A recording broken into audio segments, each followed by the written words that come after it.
أعوذ بالله من الشيطان الرجيم. بسم الله الرحمن الرحيم. والذين إذا أنفقوا لم يسرفوا ولم يقتروا وكان بين ذلك قواما.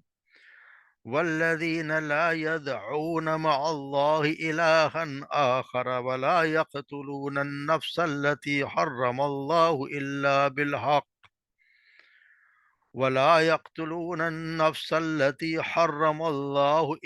بالحق ولا يزنون ومن يفعل ذلك يلقى أثاما يضاعف له العذاب يوم القيامة ويخلد فيه مهانا إلا من تاب وآمن وعمل عملا صالحا فأولئك يبدل الله سيئاتهم حسنات وكان الله غفورا رحيما. ومن تاب وعمل صالحا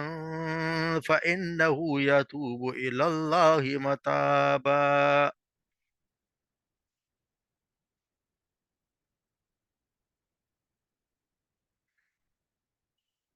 والذین اذا انفقوا، اور وہ لوگ ہیں جب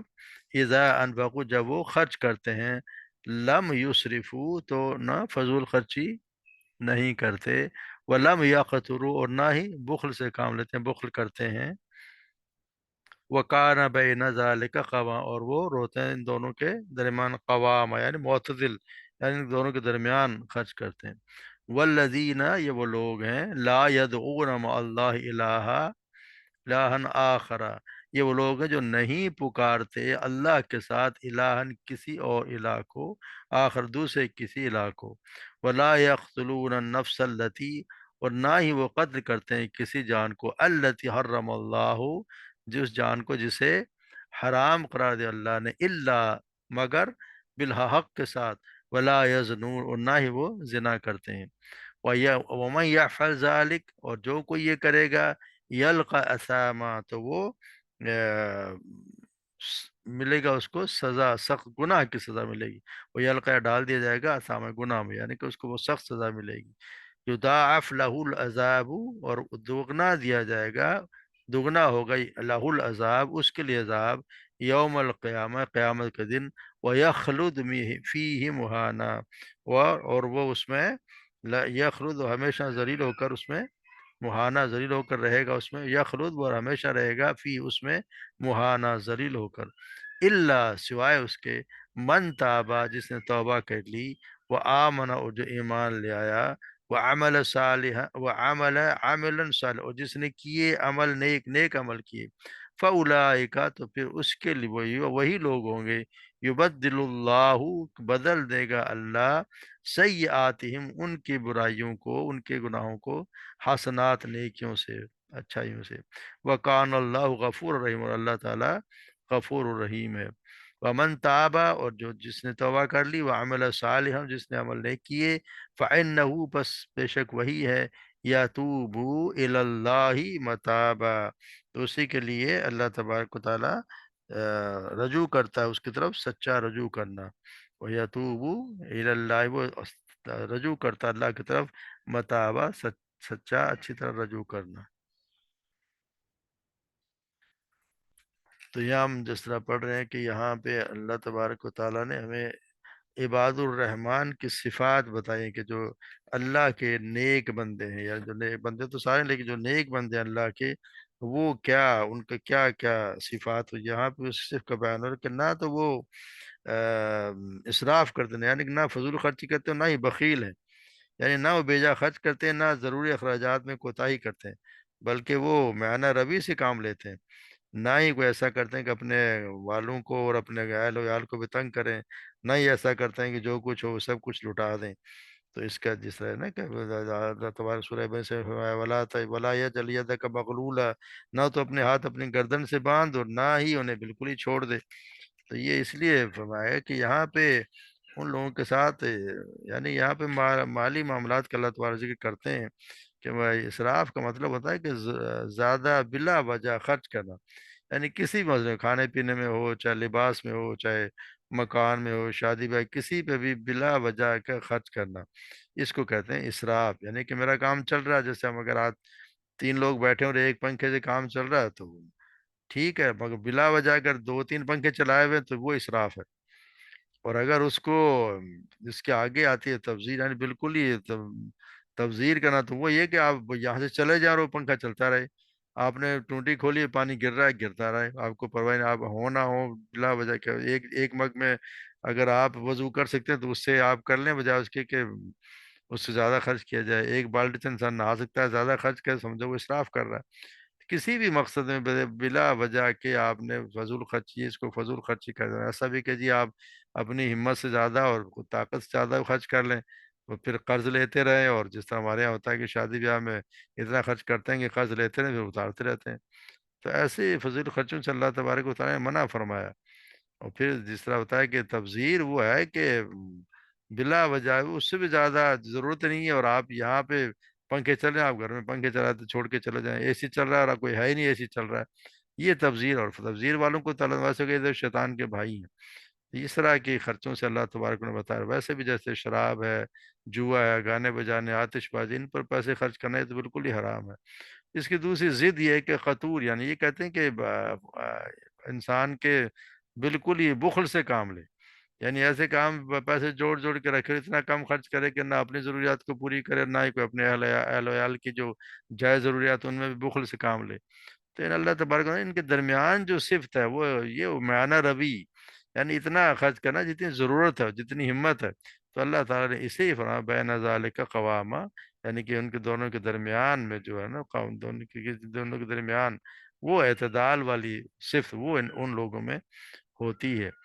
پھر اللہ تبارک و تعالیٰ آگے فرمانے والذین لا یدعون مع اللہ الہا آخر، وہ کسی کو اللہ کے ساتھ کسی اور الہ کو پکارتے ہی نہیں۔ یہی ہے سب سے بڑا گناہ، ہمیں پتہ ہے کہ یہی ہے عباد الرحمن کی صفت کی یہی قسم ہے کہ ان کی وہ ایسے ہوں گے جو سوائے اللہ کے کسی کو نہیں پکاریں گے، اللہ ہی، کیونکہ سب سے بڑا گناہ ہم پڑھا ہے کہ یہ اللہ کے ساتھ کسی کو شریک کرنا سب سے بڑا گناہ یہی ہے۔ اور پھر یہاں پہ جیسے بتایا گیا ہے کہ یہاں عباد الرحمن کی یہاں پہ 3 برائیوں سے بچنے کا ذکر فرمایا اللہ تبارک و تعالیٰ نے، شرک سے، اور پھر آگے قتل ناحق اور زنا، یعنی وہ اللہ کے سوا کسی کے ساتھ پکارتے بھی نہیں، اور پھر کسی جان کو وہ جس کو ہلاک بھی نہیں کرتے جس کو اللہ تعالیٰ حرار قرار دیے، اور نہ ہی وہ زنا کرتے ہیں۔ تو یہ 3 بہت بڑے گناہ ہے جن کے ایک سن کے بتا دیا گیا ہے کہ ان کام سے، کیونکہ یہ ان کا خاص تو اس لیے ذکر کیا گیا ہے کیونکہ کبیرہ گناہ تو اور بھی بہت سے ہیں، مگر اصل میں عرب کے معاشرے میں اس وقت زیادہ یہ 3 گناہوں کا بڑا تسلط تھا، تو اس لیے مسلمانوں کی خصوصیت کو نمایاں کیا گیا۔ تو اس کا مطلب یہ ہے کہ اللہ تبارک و تعالیٰ نے یہ 3 چیزیں بتا دی ہیں کہ ان تینوں سے ہی، جس طرح بتایا کہ ہمیں سب کو پتہ ہے کہ یہ اللہ کے ساتھ شرک کرنا تو بہت بڑا گناہ ہے، جس میں کسی کو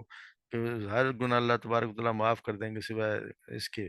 دوسرا یہ کہ کسی بھی انسانی جان کو جس کو اللہ تبارک و تعالیٰ حرام قرار دیا ہے اس کو قتل کرنا کسی کے لیے جائز الا بالحق۔ الا بالحق سے میں کی مراد یہ کہ جیسے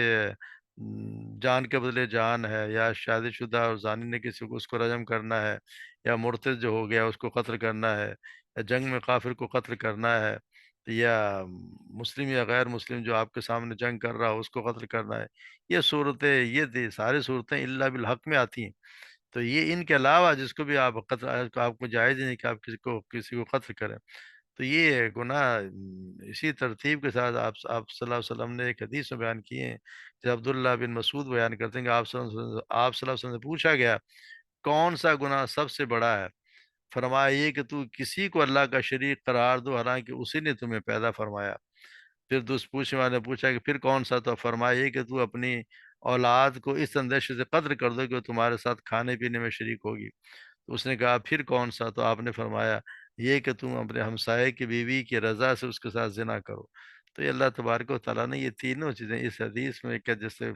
اللہ آپ صلی اللہ علیہ وسلم نے یہ تینوں ساتھ بیان کر دیں کہ یہ تینوں چیزیں یہ عباد الرحمن میں ان سے کو ایسا، عباد الرحمن جو ہے وہ اس سے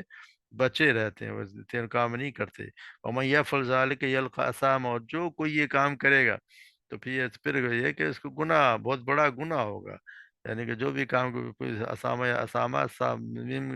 اسم کہتے ہیں نا گناہ کو، تو اسامہ تو بہت بڑا گناہ، سخت گناہ کے معنی میں یہاں آتا ہے۔ جس طرح اس کو یہ بھی کہتے ہیں کہ ابن کثیر نے فرمایا کہ اسام جہنم کے ایک وادی کا نام بھی اسام ہے، تو شاید اس کے لیے بھی کہا گیا کہ اس میں وہ ڈال دیا جائے گا۔ پھر یضاعف له العذاب یوم القیامت یخلد فیہ مہانا، پھر اس کو دگنا عذاب دیا جائے گا۔ یعنی کہ اس کو جو ہے وہ وہاں بتایا جا رہا ہے کہ اس کو عذاب جو ہے وہ بھی دگنا دیا جائے گا، کہ یہ اس کے لیے تو یہ فرما دیا گیا ہے کیونکہ یہ قیامت کا دن، اور پھر اس میں ہمیشہ ہمیشہ رہے گا۔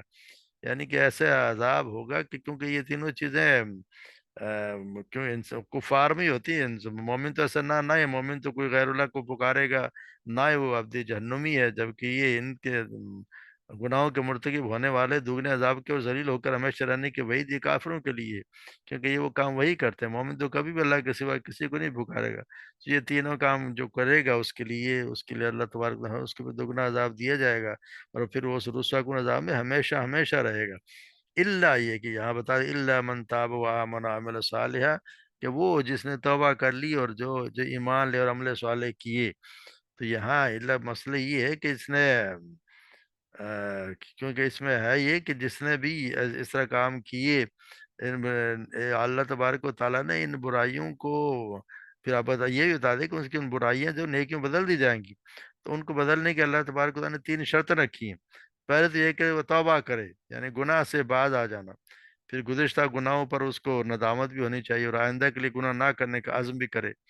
دوسری شرط ایمان ہے کیونکہ ایمان کے بغیر تو کوئی بھی عمل قابل قبول ہے ہی نہیں۔ تیسری شرط یہ کہ عمل صالح نہ، نیک عمل بھی کرے، یعنی اللہ اور اس کے رسول کے حکم کے مطابق عمل کرنا عمل صالح کہلائے گا۔ تو اگر یہ کرے گا تو پھر ہوگا کہ اس کے لیے اس کے جو ہے وہ اس کے گناہوں کو بھی بدل دیا جائے گا۔ اصل میں ہوا یہ تھا کہ جب مسلمان جو ہے وہ مشرک جو تھے، کچھ لوگوں نے جب اسلام لے آئے تو جب وہ شرک میں اہل مشرک تھے تو اس زمانے میں قتل بھی کیے تھے، اور بھی گناہ کیے، زنا بھی انہوں نے کیے ہوئے، تو آپ صلی اللہ علیہ وسلم کے پاس آئے اور وہ کہنے لگے کہ آپ جو بات کہتے ہیں، جس کی دعوت دیتے ہیں وہ بہت اچھی ہے، اگر آپ ہمیں یہ بتا دیں کہ ہم نے جو کچھ کیا اس کا کیا کفارہ ہے۔ تو پھر اللہ تبارک و تعالیٰ یہ آیت ہے والذین لا یدعون مع اللہ اخت، یہ کو آیت اتری ہے، اس میں آپ صلی اللہ علیہ وسلم نے فرما دیا کہ یہ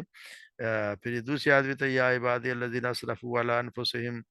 لا تقنطوا من رحمت اللہ، اے میرے بندو جنہوں نے اپنی جان و زیادتی کی، اللہ کی رحمت سے نا امید نہ ہو جاؤ۔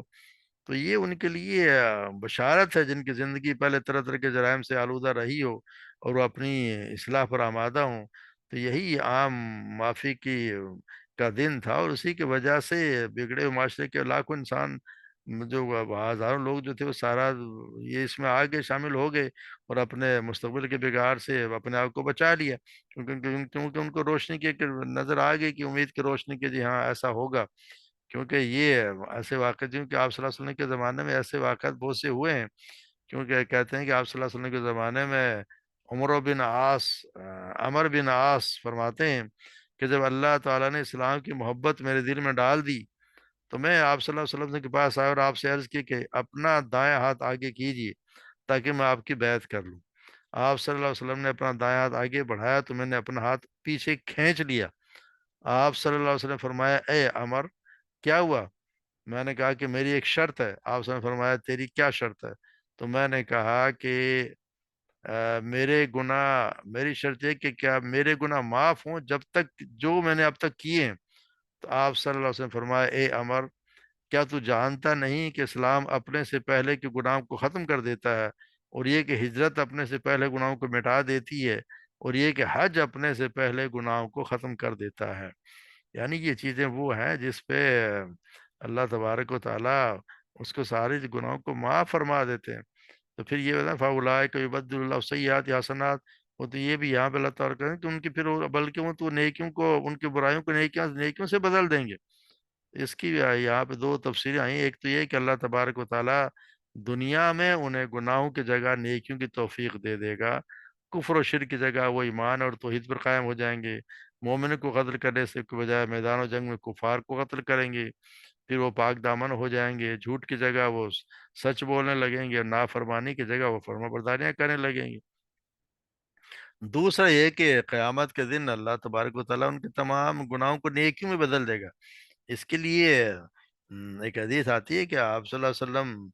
نے فرمایا کہ میں اس شخص کو، ابو ذر رضی اللہ تعالیٰ بیان کرتے ہیں، آپ صلی اللہ علیہ وسلم نے فرمایا کہ میں اس شخص کو جانتا ہوں تو سب سے آخر میں جنت میں جائے گا، اور سب سے آخر میں جہنم سے نکلے گا۔ اس شخص کو قیامت والے دن اللہ کے سامنے لایا جائے گا، تو کہا جائے گا اس کے بڑے بڑے گناہوں کو چھوڑ کر چھوٹے چھوٹے گناہوں کی نسبت اس سے باز پرس کرو۔ چنانچہ اسے اس کے چھوٹے گناہ دکھائے جائیں گے، اور کہا جائے گا کہ فلاں فلاں دن تو نے فلاں فلاں والا گناہ کیا تھا، اور فلاں فلاں دن تو نے فلاں فلاں گناہ کیا تھا، تو وہ کہے گا ہاں، اور یوں وہ کسی ایک کا بھی انکار نہ کر سکے گا، اور اپنے بڑے گناہوں سے ڈر رہا ہوگا کہ ان کے بارے میں بھی پوچھا جائے گا، لیکن اس سے کہا جائے گا کہ تیرے لیے ہر گناہ کے بدلے ایک نیکی ہے۔ تو پھر وہ کہے گا اے میرے پروردگار، میں نے تو اور بھی بہت سے برے اعمال کیے تھے جو میں یہاں نہیں دیکھ رہا۔ یہ فرما کر آپ صلی اللہ علیہ وسلم اس قدر ہنسے کہ آپ کے دانت مبارک نظر آنے لگے۔ یعنی کہ اللہ تبارک و تعالیٰ تو وہ ہے جو گناہوں کو بھی، آپ کے گناہوں کو بھی نیکیوں میں بدل دیں گے، صرف ضرورت یہ ہے کہ توبہ کر لی جائے۔ سچے دل سے جو شخص توبہ کر لے تو اللہ تبارک و تعالیٰ تو ان کے سب گناہوں کو معاف فرما دیں گے، کیونکہ اللہ ہی ہیں جو کہتے ہیں کہ جی میرے بندو، جن اپنی جانوں پر زیادتی کی ہے، اللہ کے رحم سے نا امید نہ ہو جاؤ، بے شک اللہ سب کے سب گناہ بخش دے گا، ان اللہ یغفر الذنوب جمیعا۔ اللہ تبارک و تعالیٰ تو سب کے سب گناہ بخش، کیونکہ وہ وہی ہے، انہ هو الغفور الرحیم، وہی تو ہے بے حد بخشنے والا، نہایت رحم کرنے والا۔ جب انسان کہتا ہے کہ یا اللہ تو ہی ہے، تیرے سوا کوئی بخشنے والا نہیں ہے، تو اللہ کو کہتا ہے کہ یہ بندہ ہے جس کو پتا ہے کہ میرے سوا کوئی نہیں، اور اللہ تبارک و تعالیٰ سے خوش بھی ہوتے ہیں، اس کے معاف فرما دیتے ہیں۔ تو اسی طرح پھر آگے بھی یہی اسی کے دوبارہ ریپیٹیشن ہے کہ ومن تاب وعمل صالحا انہ یتوب الی اللہ متابا، جو توبہ کرے نیک عمل کرے تو یقینا وہ اللہ کی طرف رجوع کرتا ہے، سچا رجوع کرنے والا۔ تو یہاں لگتا ہے کہ یہ پچھلی آیت میں توبہ کا ذکر کے بعد دوبارہ توبہ کے ذکر میں حکمت کیا ہے، اور یہ کہنا ہے کہ جو شخص توبہ کرے تو یہ توبہ کرتا ہے ایسے ہی جیسے، تو اس کا مطلب کیا ہے؟ تو اس کا جواب کئی طرح سے دیا گیا ہے۔ تو ایک یہ کہ اس میں توبہ کی ترغیب دلائی گئی ہے کہ جو شخص توبہ کرے اور عمل صالح کرے تو اسے جان لینا چاہیے کہ وہ اس توبہ کے ساتھ کسی معمولی ہستی کی طرف نہیں پلٹ کر جا رہا ہے، بلکہ اللہ تعالیٰ کی طرف پلٹ کر جا رہا ہے، جو بندے کی توبہ سے بہت محبت کرتا ہے، اور اس کی توبہ معمولی نہیں بلکہ بڑی شان والی سچی توبہ ہے۔ دوسرا یہ کہ پچھلی آیت میں عمل صالح کا ذکر تھا، مگر اس کی اہمیت کے پیش نظر اللہ تبارک و تعالیٰ نے اسے پھر دہرایا اور فرمایا کہ صرف زبانی توبہ اللہ کے معتبر نہیں ہے، اس کے مطابق عمل بھی ضروری ہے۔ چنانچہ جو شخص توبہ کرے اور نیک اعمال کرے وہ اللہ کی طرف سچی اور حقیقی توبہ کرتا ہے، اور جو قدرت رکھنے کے باوجود عمل نہ کرے تو اس کی توبہ کا دعویٰ قبول نہیں ہے، کیونکہ عمل تو وہ کہیں نا عمل کرنا ضروری ہے، اس کی توبہ سچی اور حقیقی نہیں ہے بلکہ جھوٹی اور بیکار ہے۔ تیسرا یہ کہ پچھلی آیت میں کفار کے زمانے میں کیے گئے گناہوں کی توبہ کا ذکر تھا، اس آیت میں مسلمان ہونے کے بعد کیے گئے گناہوں سے توبہ کا ذکر ہے، کہ مسلمان ہونے کے بعد بھی کوئی شخص کسی بھی گناہ سے توبہ کرے تو اس کی توبہ بھی سچی اور مقبول توبہ ہوگی۔ یعنی کسی شخص کا گناہ ہو گیا تو اللہ تبارک و تعالیٰ نے ہمیں یہ موقع دیا ہے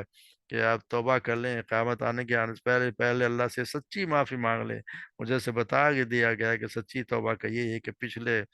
ایک تو عزم کر لے کہ میں نے آئندہ یہ کام نہیں کرنا، پیچھے جو گناہ ہو گئے ان پر انسان کو ندامت بھی ہو، اور پکا تہیہ کر لے کہ یا اللہ جو مجھ سے گناہ ہو گئے ان کو تو معاف کر دے،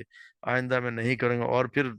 اس پہ اس کی طرح لوٹ کے بھی نہ جائے اور نیک کام کرے۔ جب بھی کوئی گناہ ہو جائے اس کا کفارہ یہ ہے کوئی نیکی کا کام کر لے، جیسے کوئی اگر آپ سے گناہ ہو گیا فوراً آپ کوئی دو نفل پڑھ لیں، یا اللہ کا ذکر کر لیں، یا تو کوئی قرآن کا کوئی ایک رکوع پڑھ لیں، جب بھی گناہ ہو اللہ سے معافی مانگ لیں اور کوئی نیک عمل کر لیں تو وہ اس کا کفارہ ہو جائے گا انشاءاللہ۔ اللہ تبارک و تعالی ہمیں سچی سمجھ عطا فرمائے، اسی کے مطابق نیک عمل جیسے بتایا گیا، بار بار بتایا گیا، وہی ہوگا جو اللہ کے رسول کے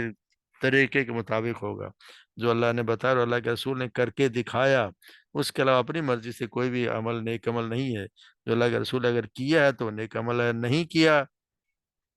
اور اس کو ہم اپنی مرضی سے کریں تو بدعت ہے، اس میں کوئی نیکی نہیں ہے، بلکہ اس میں الٹا گناہ ہی ہے، جوتے پڑنے کا پورا امکان ہے۔ اللہ تبارک و تعالی ہمیں ان سے بچائے، اور ہمیں صحیح معنوں میں قرآن کی سمجھ عطا فرمائے، اسی کے مطابق عمل کرنے کی توفیق عطا فرمائے، اور ہمیں ہمت بھی دے۔ وما علینا الا البلاغ۔